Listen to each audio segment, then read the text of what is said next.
Welcome to The Point of Disorder. We are thrilled to have a very special guest with us today. We don't always have guests, but today we have Congresswoman Rashida Tlaib from here in Michigan, who we happened to run into at the airport just last week on the way back from our State of the Union. Welcome, Congresswoman Tlaib. Thank you so much for having me. Thank you for coming. Like Julie said, we were all at the State of the Union together. Julie and I were locked in the basement with independent journalists underneath the Was it underneath the Capitol? Yeah, we're in the bowels. Yes. Oh, I've never been down there. Don't They gave recommend. us a little buffet. You know, it was okay. Could have used more alcohol, but it was fine. They treated us well, so we appreciate the access that we had. We have a ton of questions for you because as we were there witnessing this in person, which is so much different than when you're sitting on your couch at home on television, things were much more clear to us as we had literally spent the entire day in the congressional offices walking around.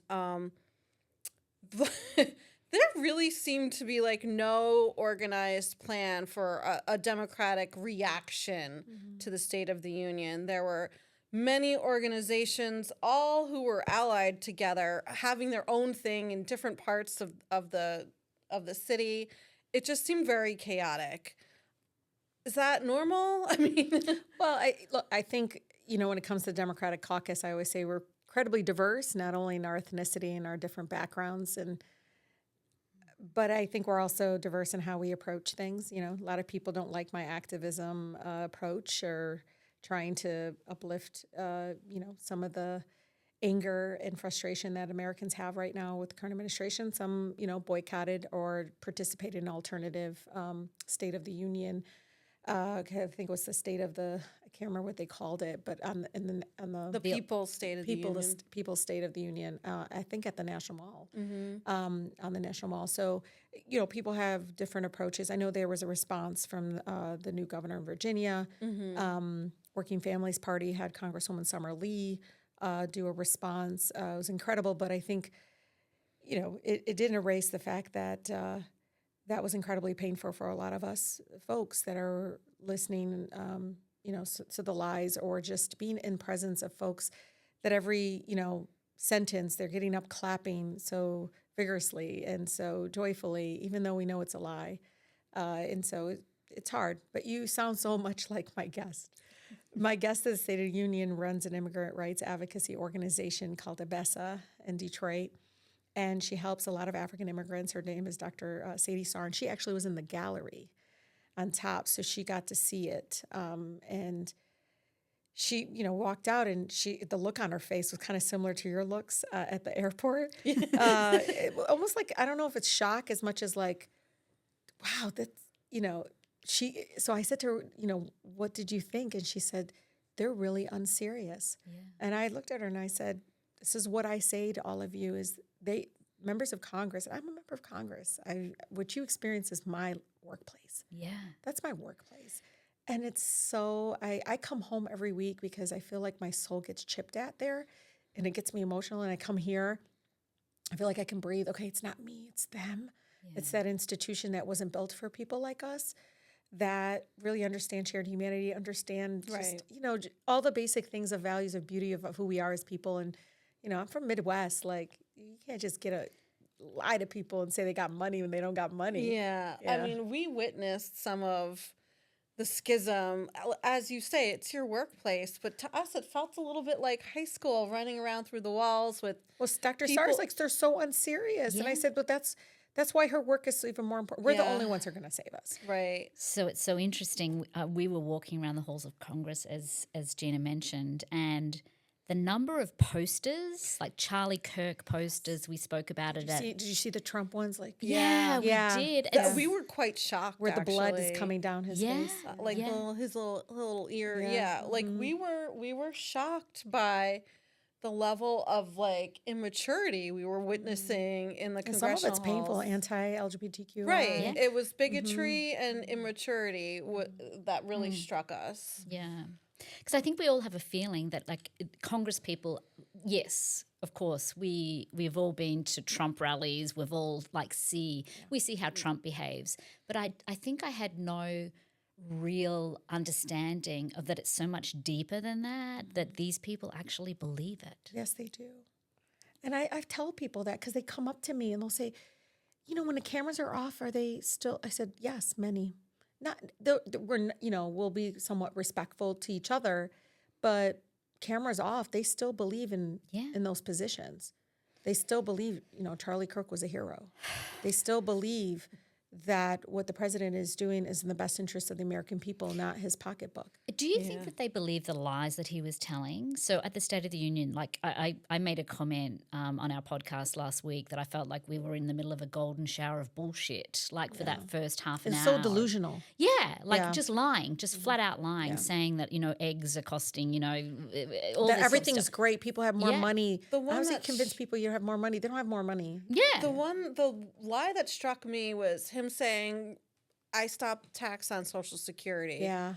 Okay, wasn't that incredible? You get your checks, right? You see the deduction, you see the tax coming out. I don't understand, and people stood up and clapped for it. And I've heard from other Congress people who have gone back and done town halls at home and had people say, I'm still getting tax coming out of my Social Security. Can you fix that for me? That's right. And they are actually having to say, well, sorry, the president's inaccurate, or however they want to frame that. But he's full of shit is what he is. He's not inaccurate. His first term, there was a little bit, and I only came 2 years into his first term. Mm-hmm. So we had a large class that come in. So a lot of people came in, were whispering, oh God, would he stop? That's not happening anymore. Yeah, I feel like the guardrails are off, right? Yeah, it's interesting. It's not like that anymore. It's you can't say anything, or but I'm in too many committee hearings, especially during this time of the fascist army, aka ICE, the approach to wiping out Black history. I'm watching all of this happen and us continuing to bring it up in committee hearings and trying to bring our districts into those committee hearings and their voices. And the things coming out of their mouths in their question line is clearly from right-wing, conspiracy theories, lies about just spewing out inaccurate information. Yeah. And we'll submit for the record. We'll continue to do all of those things. But at the end, everybody heard that lie. Yeah. Submitting for the record. We don't see that. Yeah. People listen, like it or not, they listen to him and they believe him. Now, what was really interesting is how quiet the Democrats were the entire time. I don't think I was quiet. I was about to say, what made you and Ilan, Congresswoman Omar, basically speak up and have that viral moment? We sit next to each other, and she tells everybody she sits next to me because she goes, it's because I understand Arabic. She does. And so she's smiling, but she understands some of the things I will say in Arabic to her. I can't believe he said that. That's such a lie. She knows. I think when I said jackass in Arabic, she's like, But at that moment, I just want you all to know, I was commentating, because he was saying stuff about healthcare, and I was like, you just took millions of people off of healthcare. What are you talking about? This Trump RX program. What are you talking about? People are still not able to afford their prescription drugs. It just doesn't make any sense. Named every program after himself too. And so all that to say is it got to the point where I just couldn't be silent. I mean, I was, doing my thing. I would say it's me being in church. Sometimes it's can you believe he just said, no, he didn't, but in this instance, when he started talking about ending corruption, oh, I just lost it. It's like, what are you talking about? You're literally running the Trump organization, the business, out of the Oval Office. Your family members have posters for Trump's cell phone behind them when they do interviews. It's incredible how much money. What is it, $4 billion? Something crazy amount, sheer number amount of money. And he's not even been in office. He's been in office a little over a year, and he's made that amount of money. How? Corruption. We call it bribery here, a combination of corruption and bribery. This government's being pay to bloody play, well run. Yeah, it is. Everything's pay to play. It's unbelievable. Can you teach us how to say jackass in Arabic so we can yell at our TVs next time you he guys comes are up? hilarious. So it's hamar. And Wait, say it one more time. Hamar. Okay. Hamar, if you want to, yeah, Hamar. Hamar. Yeah, and so like, your friends would be like, "Oh, stop being a Hamar," But it's so funny because Arab Americans that share my ethnicity and my background, Arab American, were commenting, that was too nice. Donkeys are actually really nice, Rashida, and they're quiet and they're really, good animals. That was like too nice to call them that. I'd rather Stop disparaging the jackasses. That's right. Somebody said that. You're actually making the donkeys, because donkeys are actually one of the main animals being used for farmers all around the region in the Arab world. I'd rather be in a room full of jackasses than Trump. I tell you that much. Yeah, it was pretty funny. Did you receive any pushback from your colleagues? Not directly. Okay. I think they've given up. Okay. Well, because I've used the word genocide, and that's, it's like I'm not the one saying genocide. Scholars are saying it, Right. or even using the word apartheid, or even when I started talking about abolishing ICE, I ran on Abolish ICE 7 years ago, but I talked to them about the lived experience of being, born and raised in the border community in Southwest Detroit in 2003. Poof, here comes ICE, and how they patrolled our community. And what everybody's seeing now has been amplified, of course, because the Trump administration has pretty much enabled them to even be more aggressive and more violent. But you all should know, ICE was stopping people that were jogging around Clark Park, wanting to see their identification, following them home so they can show that they're actually legally here, doing checkpoints at Clark Avenue in Michigan. We had incidents where Cesar Chavez School, one of our families, and this is when I was a state representative. Public high school. A charter school, Cesar Chavez School, and I just remember that one time, finding out that there's all these policies that are called sensitive locations, like they can't do operations on the fact that Obama administration, I believe, had to pass policies that said they couldn't do operations at funerals. The fact that had to be put in there, health clinics, health centers, schools. I think childcare is in there. And of course, when the current President Hamad got elected, he did an executive order that revoked all of that. And so now they can do that. Plus add the fact that the Supreme Court now makes it legal with the case that passed, making it legal for them to racially profile. So if somebody have an accent, they look outwardly immigrant, Border Patrol and ICE can now stop them. How do you feel? Let's talk a little bit more about ICE in Detroit, because I think it is a really important topic here in Michigan, and it's not just happening in Detroit, it's happening all over. But where do you feel it's all going? We have this really terrible sense that it's going to escalate here pretty quickly. Do you feel the same? I know that you were out at Southfield at the new office last I can't remember, last week or the week before. The fact that they're expanding and so quickly. So we're talking about, ICE office. Well, who's going to, immigration officers, which are going to basically fuel the, deportation machine. The for-profit companies that are going to benefit from them housing many of our immigrant neighbors in these awful warehouses that have, the number of violations that we had under his first administration. That's why a lot of these had to be closed down, because people, even then, the complaints that were coming in were about sicknesses and not getting medical care and things like that, women being abused. Yeah. And so for a lot of us, we're seeing not only Romulus, but conversations about Highland Park is still coming up again. And that they're doing this in a way that is very secretive. And then poof, they pop up. And, a lot of local communities are very much, up in arms and just angry that the one facility in Romulus, the mayor's like, Rashida, we're supposed to have we're supposed to have auto jobs. I think it's Toyota. People don't understand that there was a contract for Toyota to come in there and actually employ local Michiganders with good paying jobs, and that contract was thrown to the side to turn it into a detention center. And the mayor said, he knows everybody. He used to be the economic development director there. And the mayor started calling around, but they were doing it in a way where you're going through brokers, so that the public wouldn't know anything about it. But I've been to Baldwin, and they can fit about 1,800 people there, and they were close to 1,500 when I was there. I don't know how many now. But the craziness is GEO, and I can't remember the other for-profit companies. There's two of them. Both of them are now currently complaining that it's not enough profit. That GEO made $254 million in 2025, and they're like, it's not if anybody listening, just look it up. GEO group complaining, and it'll come up, boom, that they're complaining that it's not scaling fast enough for them. Wow. And these are big donors to the Trump campaign. So let's be very clear what that means. Doesn't mean it either means they cut costs or they get more people in, right? That's right. That's what they need to do. Like everyone has to remember when we talk about profits, profits These only are for-profit correct. companies housing our immigrant. And by the way, some who are like, please just deport me, I want to leave. Yep. I have 3 that are still waiting to be deported since July.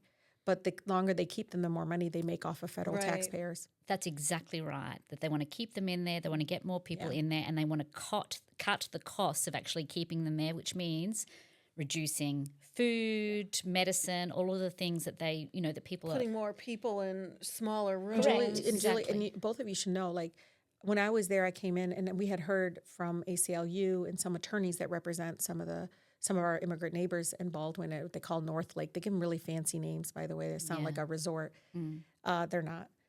And I said, I heard there was attempted suicide. No. They're all looking at each other. No. And then we went to the health unit. I walk in, and this woman, you could tell she's overworked. And she's giving me, I said, oh, that's where they get dental care. Okay. And they came over here. And it's not anything fancy. And, we're just talking, just me and her. And I said, hey, when's the last time somebody tried to kill themselves? And she said 2 weeks ago. So they lied to you. Yeah. Straight up lied to you. And, I smell the food. They said that, food, people said the food is sometimes rotten and things. But you ever, you remember, I'm old enough to remember those TV dinners where the plastic kind of melts into that's what it smelled like.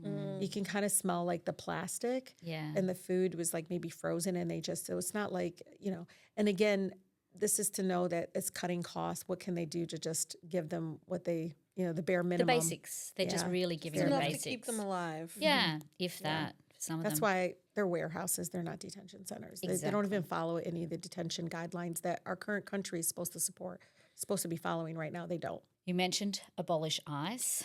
We openly support that. We've created stickers and given them away for free. There's been stickers around for a while. Yeah. They've been one of our most popular stickers so far. But why do you think so many Democrats are focusing on things like body cameras and more training for ICE instead of actually making a positive case for actual immigrants in America? Because I think that's what's missing all the time. Yeah. We tend to talk about we've ceded so much ground. When Democrats started saying a couple of years ago, talking illegal immigrants. Before that, it was undocumented. That's right. All of a sudden, we talked about family reunification. Remember that? We're going to pass comprehensive immigration reform, which had a pathway to citizenship. We don't say any of those things anymore. No. It's because I believe they don't believe their own residents in their community. They don't believe what they're seeing. They think that if we take the masks off, the ICE agents, they're going to not shoot us. They think if putting body cams that they're not going to shoot us. Which we know Renee Good was murdered on camera. Yeah, well but not only Alex that, it was Peretti. Somebody that was a trainer. Yeah. It was a senior person, somebody someone that had started with experience. Border Patrol like in the mid-2000s and then ended up as an ICE agent. And again, they're two different agencies, and I heard they don't even like each other. But they are, look, this is a culture that was created after 9/11 in reaction, of course, and fear was used, where a lot of the things they're doing, are borderline almost legal. And then they cross that line now more than ever, where I feel like before nobody really cared because it wasn't at this scale. But now under Trump administration, they are now seeing it being inflicted in such a massive way that people are, taking it back and saying, what? That's why I tell people there was life before ICE. Yeah. There was. And we had enforcement arms and things like that, but we made sure it was humane. Mm-hmm. It wasn't perfect, but it wasn't this kind of unhinged, violent lawlessness. Wasn't cruelty. That's right. That the cruelty was not the policy, which it is now. But since its inception, though, it was. Look it up. Since I remember filing so many complaints with the Civil Rights Division within Homeland Security, which is pretty much, I don't know if it's dead or what's going on over there, but I don't think they're taking on any cases. They won't even investigate the killings and the execution of both, Alex and Renee. So, even though there are other complaints, they came out, I think, recently and said, yes, they did kill this young man, a young Latino man. I think he was very, very young. Came out and said, look, yeah, they're not supposed to do it. But nobody knows if they their jobs got let go or what's going on. None of that. But it's unbelievable. I feel like based on the testimonies that we've gotten oversight, we had shadow hearings in the Senate side. This one woman who's a U.S. citizen, her husband, they came to her home with this military gear, and she was saying when they had her husband, who's an African immigrant, then he had him arrested. They were doing selfies and with her husband, and he wasn't. They never apologized to her, but they let go and said, "Oops, sorry, we weren't supposed to take him in." And then Stephen Miller retracted and tried to overrule the judge who said, "No, get him out." They moved him to Texas. They brought him back to Minnesota. But it's shocking to me. And, hearing her testimony, it's like to this day, she's like, how long it took me to find the money to even fix the door that they took down? Do you know my kids are terrified that they're going to come back? Because they did. They came back again to take him again. Like we said, cruelty's the point. Now, I don't think we can actually let you leave here without discussing the war that we're currently in. We all woke up on Saturday morning. So we thought if we didn't think that having to suffer through the State of the Union last week was enough punishment, we had to wake up on Saturday morning to this. So let's talk about that for a minute. I have a question for you because I kind of feel as though we all saw the rumblings of war before it happened. And we know there are real sources saying this is happening. This is real discussions at the White House with national security folks to bomb Iran. Now, the Pentagon came out this morning and said we didn't actually have intelligence showing that Iran was an imminent threat to the U.S. or Israel. They started a war without authorization from Congress. We're probably going to have that vote next week. Thursday. But how do you, we're already in war, so. How do we enforce it? Right. Yeah. We have to have the will and enforce it. We've had to go to court. I think we really have to push and make sure it's being enforced. The majority of Americans don't want this. They don't want this war. We still don't know why. And already 4 of our loved ones, who knows? I think it's more. I think they're hiding from us. I don't trust this administration. I think there's been more fatalities among our loved ones. There was no real thought to it. I mean, the embassies now, different places. I mean, these are folks that didn't make that decision. It was him and his, ideology. Maybe him and Netanyahu just had a phone call and conversation, didn't really care about facts and just went at it and didn't really care about violating international law, war crimes. I mean, bombing schools is a war crime, enough. Hospitals, what are we doing? And again, this is enabling this kind of fascist, authoritarian, we don't really care, we're going to do this and not go through Congress. But even if you go through Congress, I'm hoping that we stick the line and we all get this passed and then try to enforce it through the courts.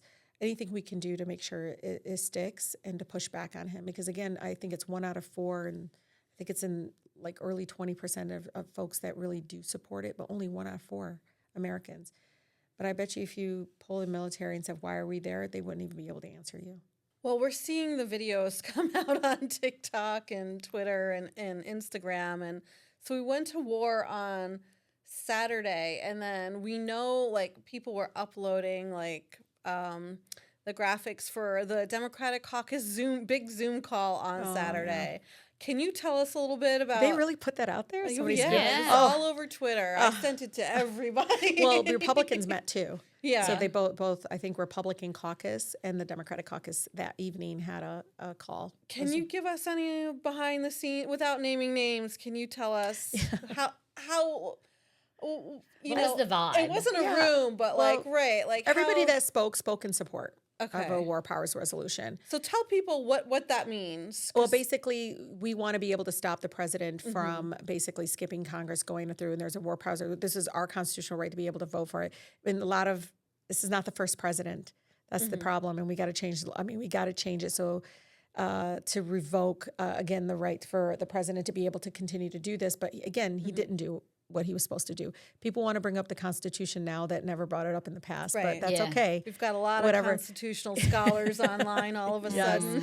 But I think so basically it pulls back and says, You can't go to war. You can't do it without us. But I hope that also means us, going in there and trying to revoke some of the funding and stuff. But again, I don't know how that works because I think this is pretty unprecedented. I don't know if we've seen a war powers resolution.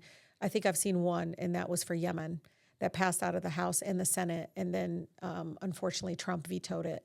So it still needs to continue to climb up. But I think in this instance, getting this done and try to enforce it in any way we can.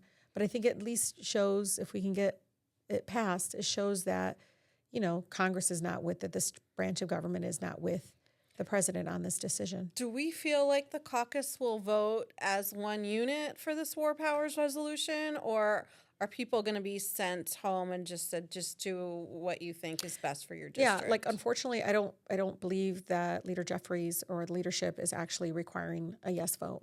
Usually what they do is they call whip. They're going to whip a yes vote or say we're going to gather everybody, we're going to push a no vote or yes vote.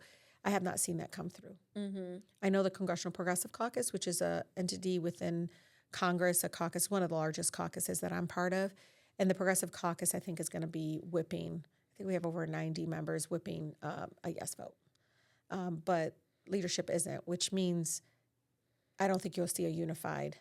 We're farther away from being a unified yes vote. Why do you think Hakeem Jeffries doesn't try to get the caucus to vote in a block? Because, it shows more power and it protects certain members who might be in vulnerable districts. So it sounds like it would be the move to make. Yeah, I'm not in leadership. Yeah. But I would, say, let's follow, go back to your districts. Yeah. We poll our districts all the time. Right. They'll all tell you, we got your back, vote yes. So I hope that we don't forget our Democratic base, which a majority of them are saying, please, no more wars, we're done. It's not even about Iran. It's not about whatever your opinion of Iran is.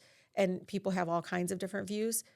Some of it really is based on, misinformation, but a lot of it, has some based on some horrific, history there.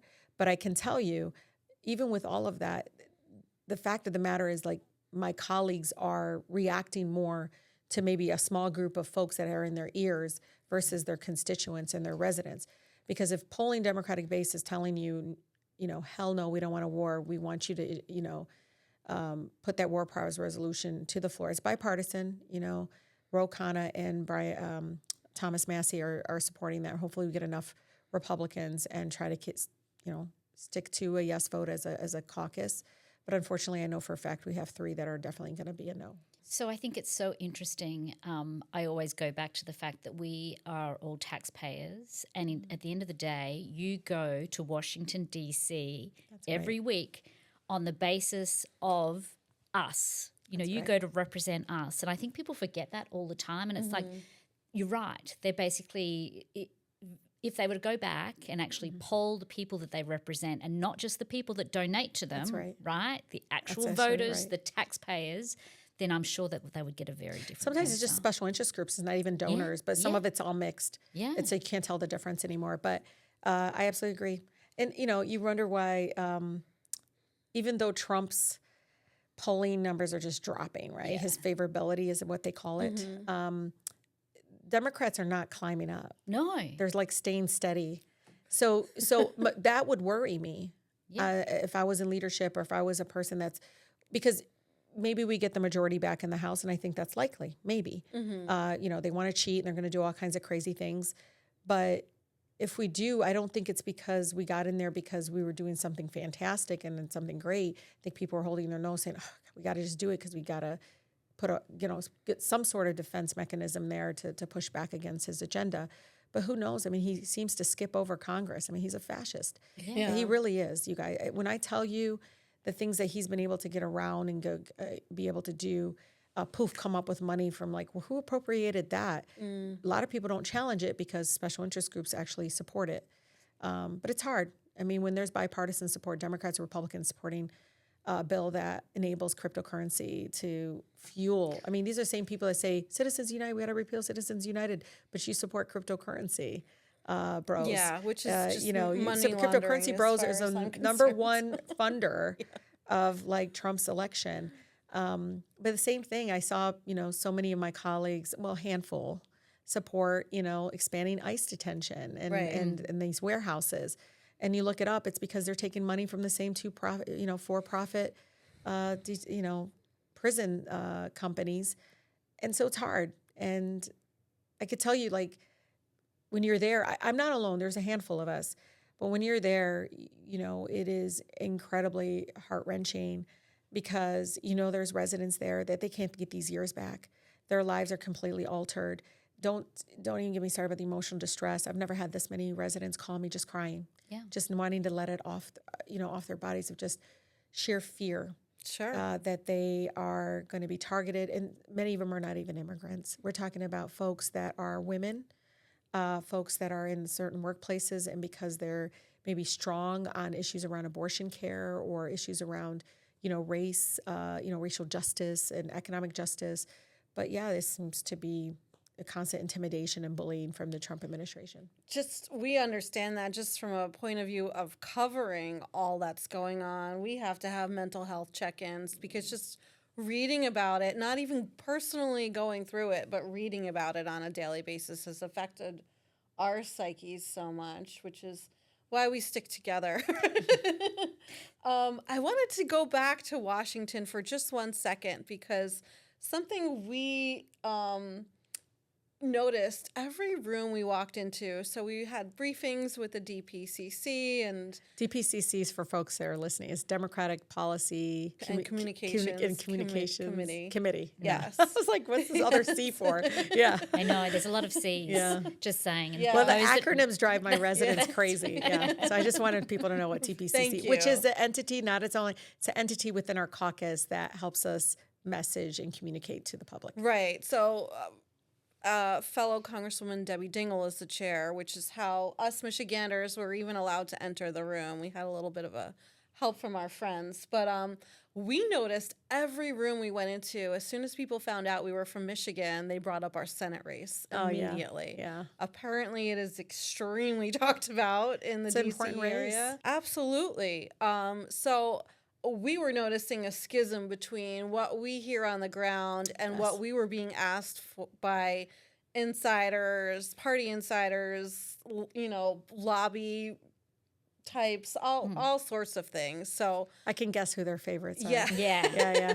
You've endorsed Abdul Saeed for Senate. Tell us why he's the best pick. Well, Dr. Al Saeed was our Wayne County health director. And I don't know if you guys know, I got a bill out of the House with, tremendous support, some even just on voice vote, which is really amazing, on getting rid of medical debt.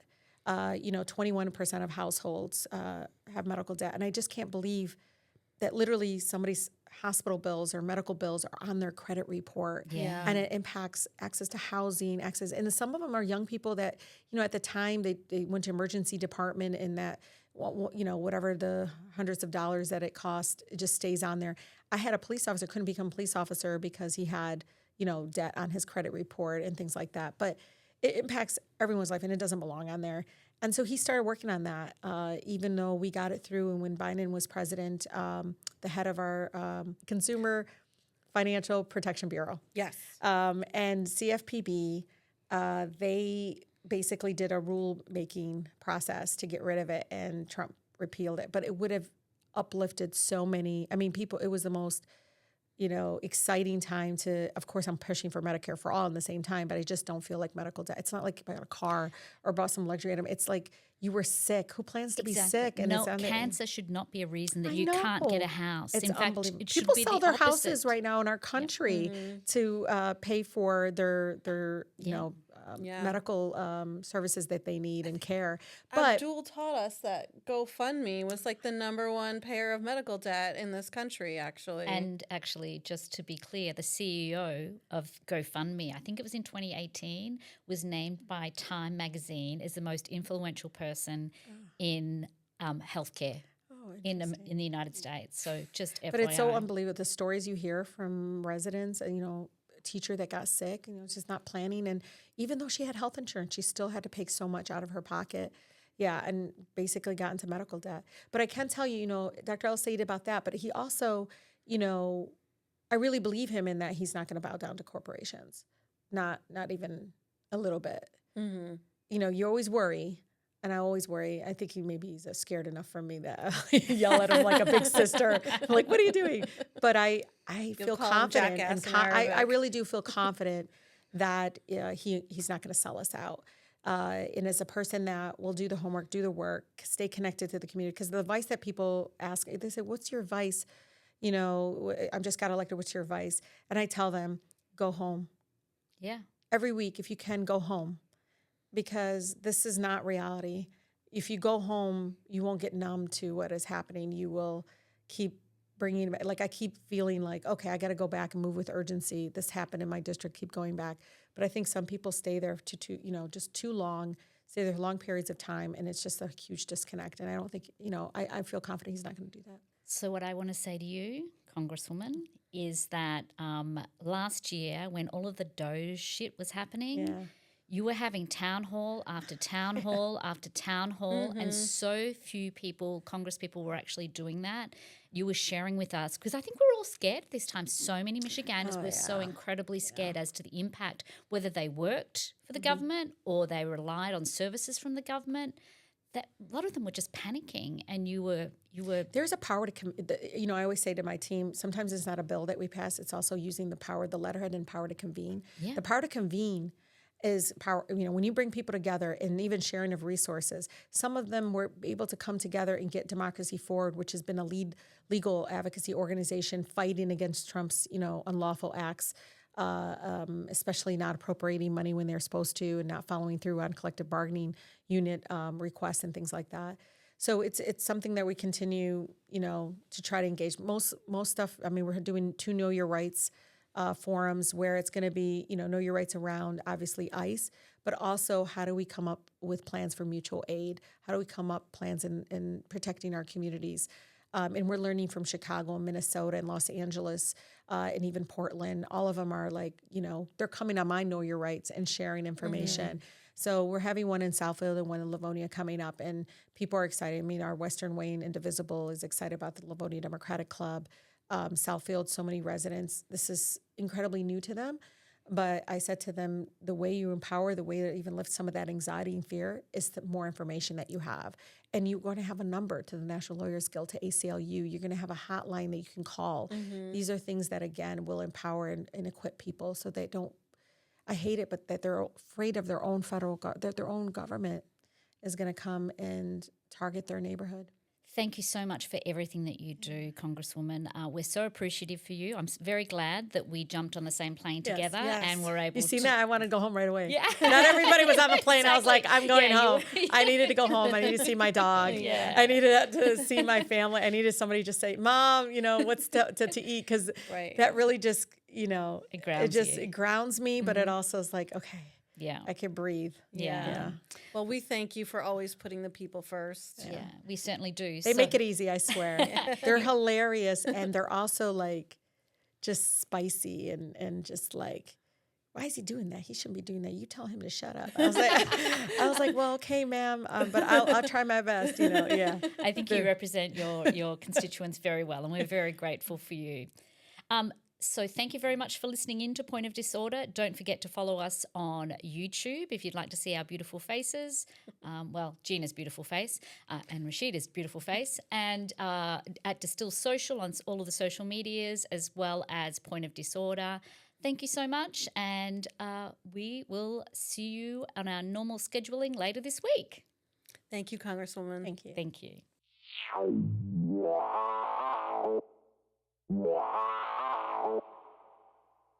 And that's a wrap on today's episode of Point of Disorder. We'd like to extend a huge thank you to everyone who listened today. And if you like us, give us a like, a subscribe, or a review on any place you get your podcasts. And don't forget to follow us on social media at Distill Social and at The Guerrilla Politic.